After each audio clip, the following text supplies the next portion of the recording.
Hello all, just a very quick one before we get underway. I make some questionable decisions in this game and I just wanted to get my excuses out of the way early.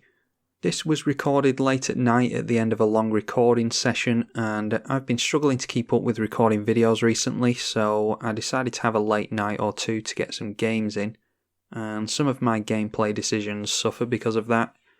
It's still a really fun game against Atraxa Superfriends, so I hope you enjoy it nonetheless. Hope you have fun with it.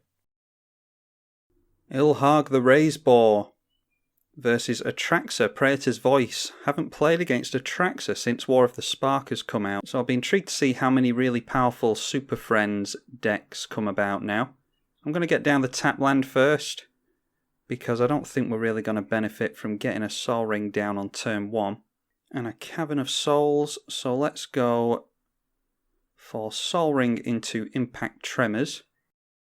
In hindsight, actually, if we got down the Soul Ring on turn 1, we could have got Hammer of Perforos down and bought ourselves a turn. If we had Hammer of Perforos down now, we could have gone for Ilharg next turn, but we don't have a creature to cheat in anyway, so I'm not too regretful over that. Atraxa Praetors voice is every colour except red. A 4/4 Flying Vigilance, Death Touch and Lifelink Angel Horror. At the beginning of your end step, you proliferate. And like I said, War of the Spark has released a hell of a lot of new Planeswalkers, so I'm intrigued to see what our opponent can do with Atraxa. Okay, here we're just going to go for the Hammer of Perforos. And it might be that we want to Cathartic Reunion next turn. That's discard 2 cards and draw 3. It depends entirely on what we draw into. We don't have anything to cheat down with Ilharg. Okay, Shrieking Mog is going to be useful to us. Yeah, I want to keep hold of Shrieking Mog. I'm going to put the Cavern of Souls down because I'm worried about our opponent holding up counter magic. And then we will cast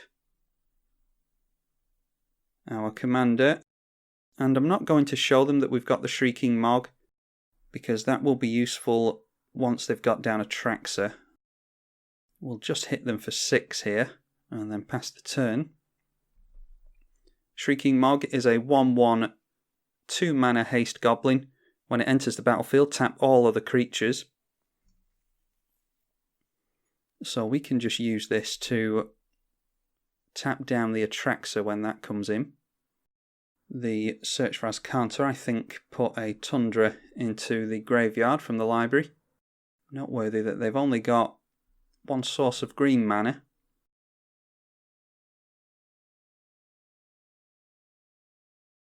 And down came a Narset Transcendent. You can look at the top card of your library. If it's a non-creature, non-land, reveal it and put it into your hand. Let's see if they did reveal it. They revealed a Mana Vault.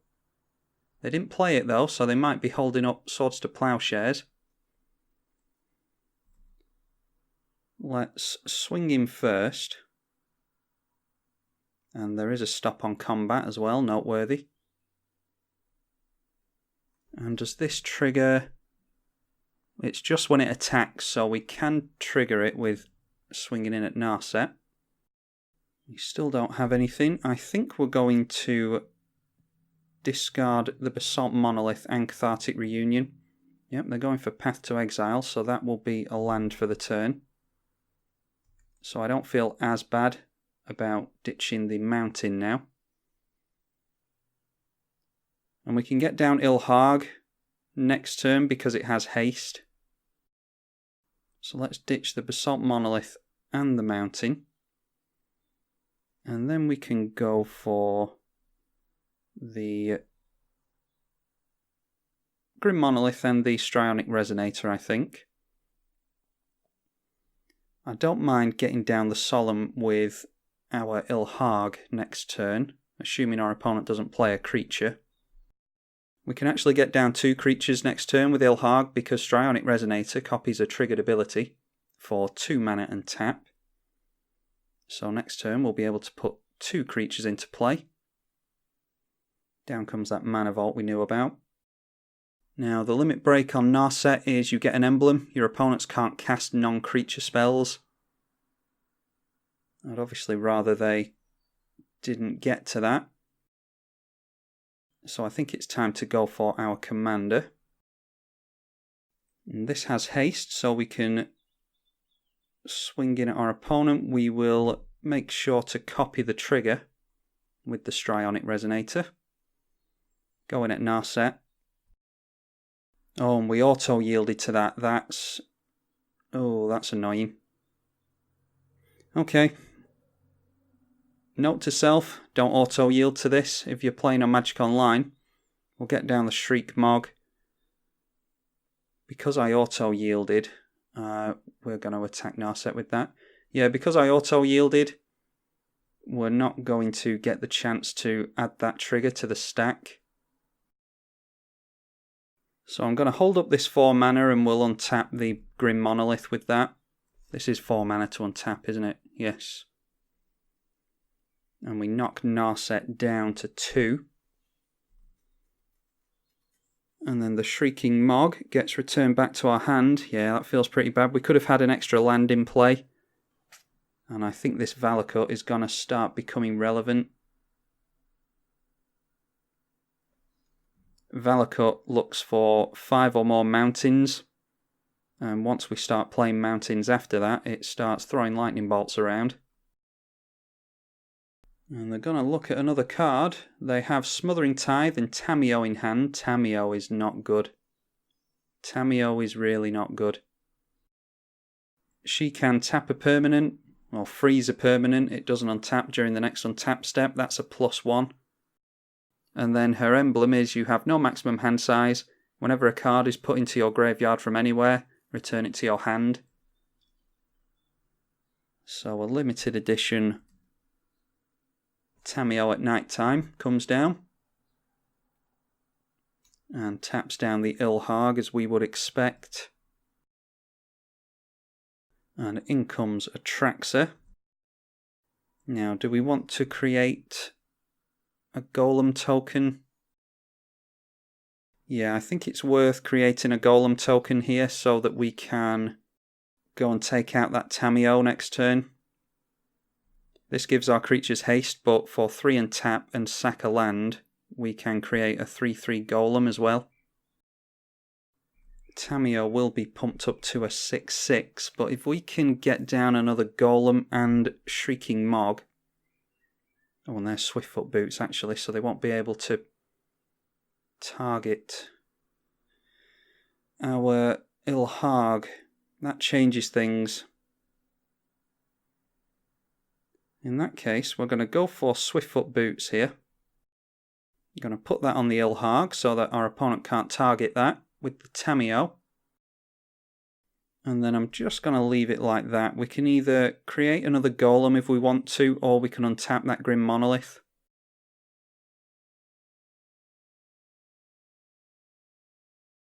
Narset gets to look at a card again. And that is Mana Crypt, more mana for our opponent. And then our opponent is tapping down the Hammer of Perforos. I don't think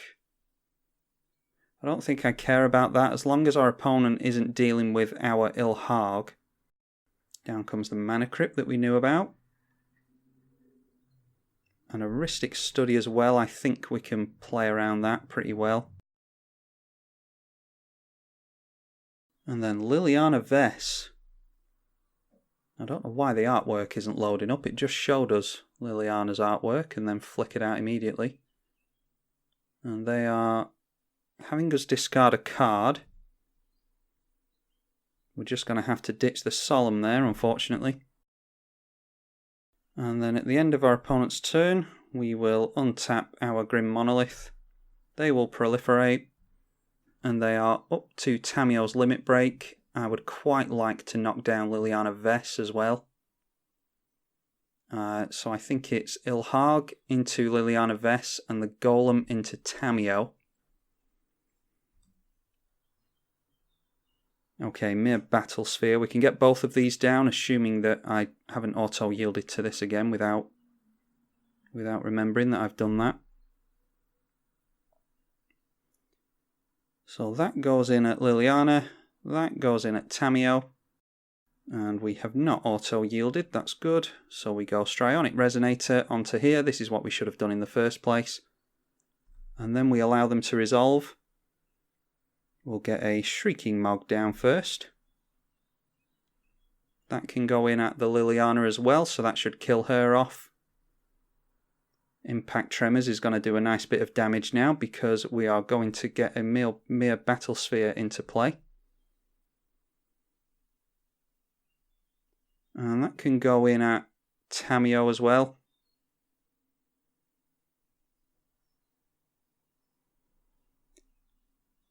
And the mere Battle Sphere comes in with 4 mere tokens. So that's 6, 7 damage on Liliana Vess, and then 4, 5, 6, 7 damage on Tamiyo, not quite taking her out. But Tamiyo is at least not getting her limit break off. Now we might be at a point now where we want to go straight in at our opponent. We can get 6, 9, 10, 13, 14, 18 damage onto our opponent next turn.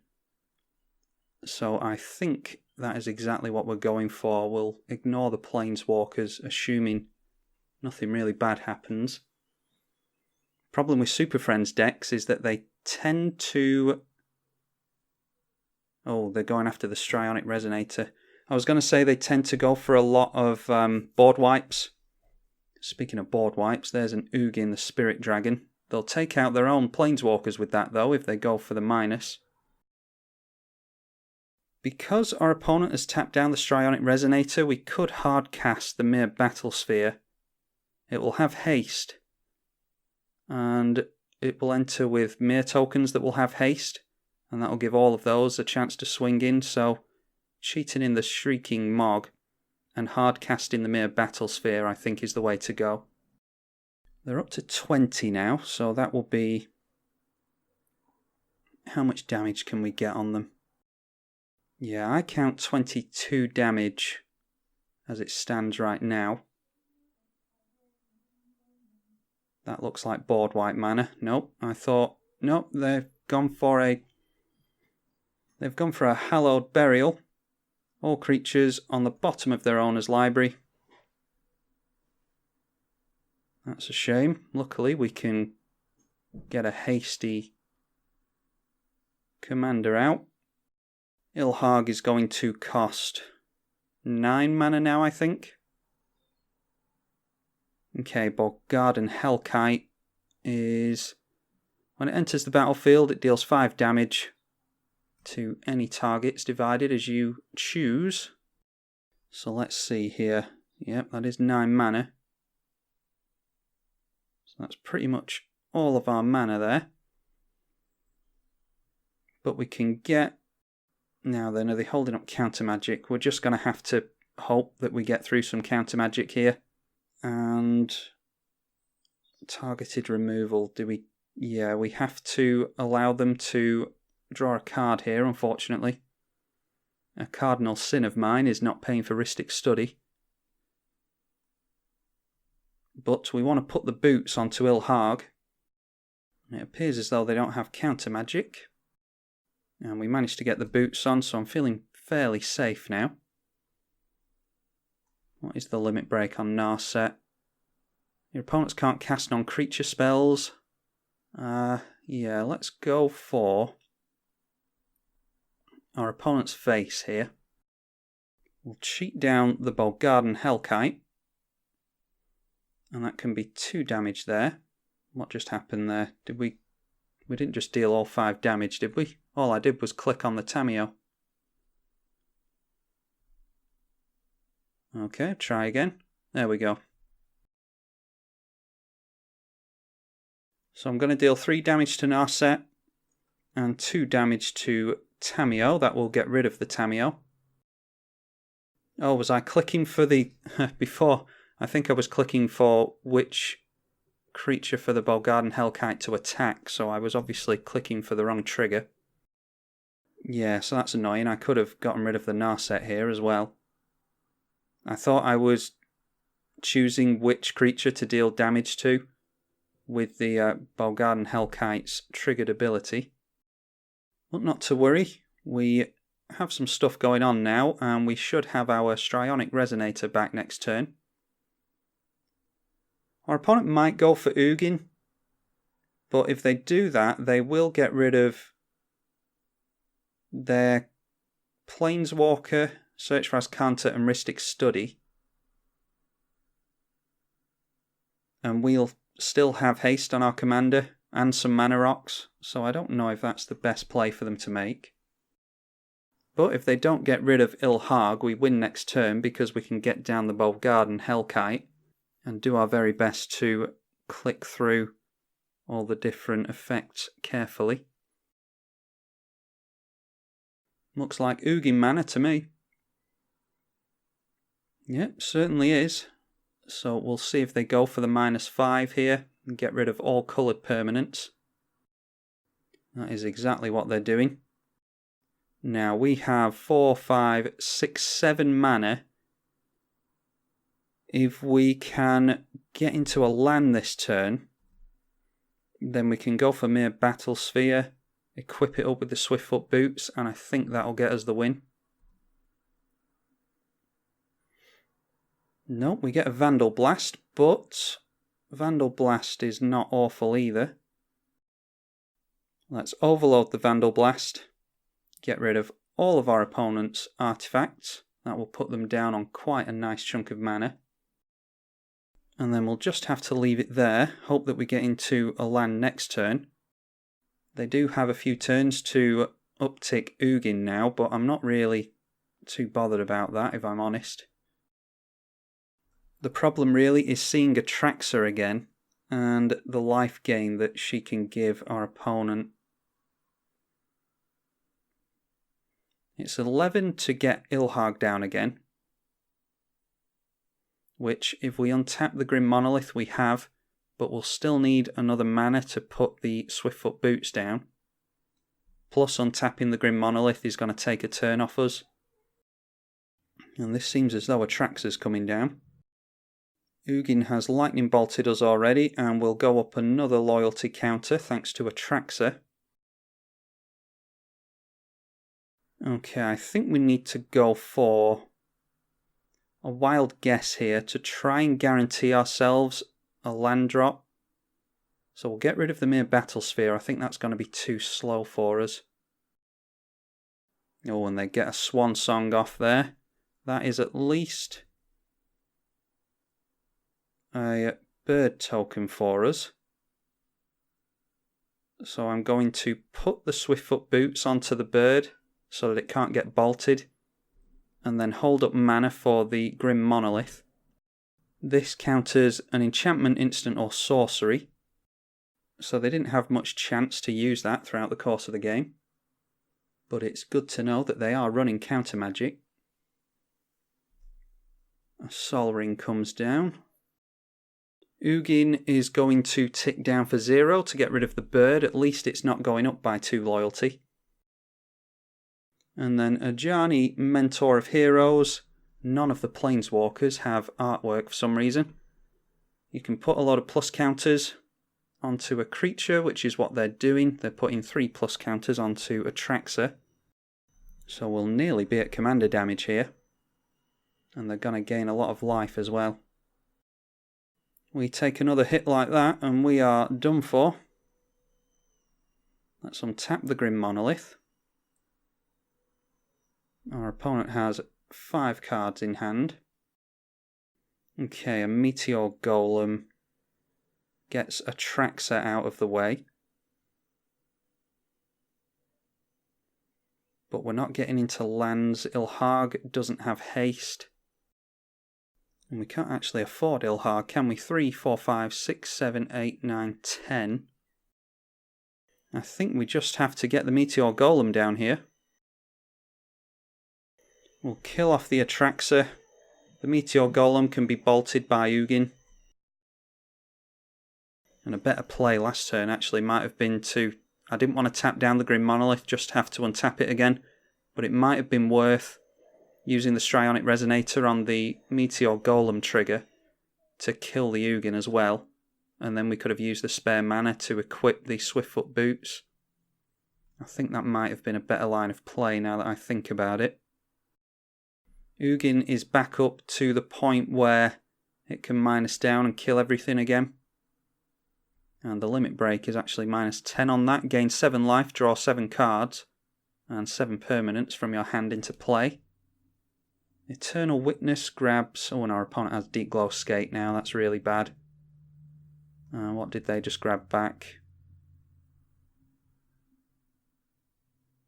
They got their Tamiyo back, so this is not looking good for us.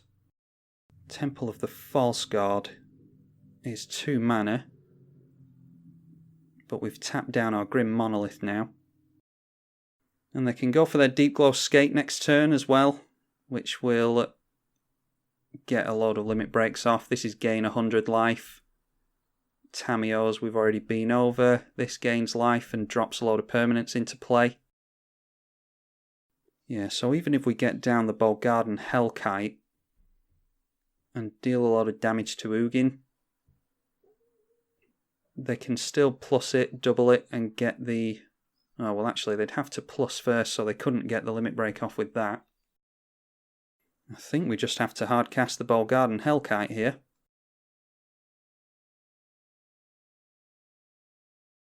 We'll deal 5 damage to Tamiyo, actually.